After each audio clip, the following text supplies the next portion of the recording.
आज हम सूरदास जी का जीवन परिचय देखेंगे। ठीक दोस्तों, तो यहाँ पर आपको हेडिंग डालनी है संक्षिप्त परिचय, और संक्षिप्त परिचय में आप लिखेंगे सूरदास जी का जन्म 1478 ईस्वी में हुआ। इनका जन्म स्थान है रूनकता नामक ग्राम।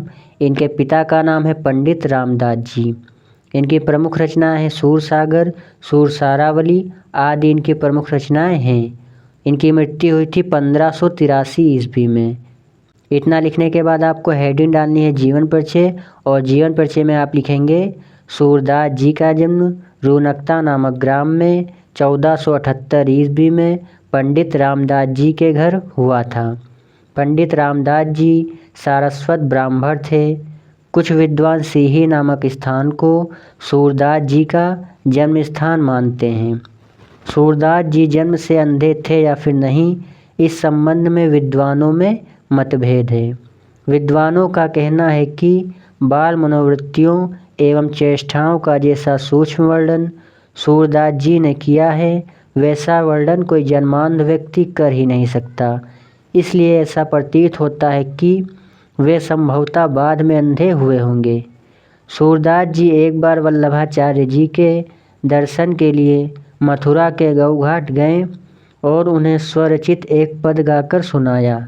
वल्लभाचार्य जी ने तभी उन्हें अपना शिष्य बना लिया। सूरदास जी की सच्ची भक्ति और पद रचना की निपुणता देखकर वल्लभाचार्य जी ने उन्हें श्रीनाथ मंदिर का कीर्तन भार सौंप दिया। तभी से वह मंदिर उनका निवास स्थान बन गया। वल्लभाचार्य जी के संपर्क में आने से पहले सूरदास जी दीनता के पद गाया करते थे तथा बाद में अपने गुरु के कहने पर कृष्ण लीला का गान करने लगे। सूरदास जी का निधन 1583 ईस्वी में हुआ। उसके बाद आपको हेडिंग डालनी है रचनाएं, और उसमें आप लिखेंगे इनकी रचनाएं हैं सूरसागर, सूरसारावली, साहित्य लहरी आदि इनकी प्रमुख रचनाएं हैं।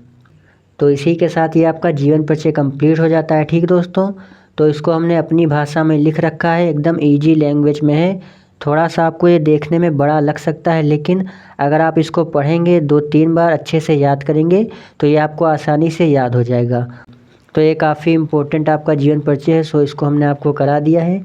सो इसको आप नोट कर लीजिए, और अगली क्लास में हम अगले जीवन परिचय को देखेंगे। ठीक दोस्तों, तो हम फिर मिलेंगे, तब तक के लिए बाय बाय दोस्तों।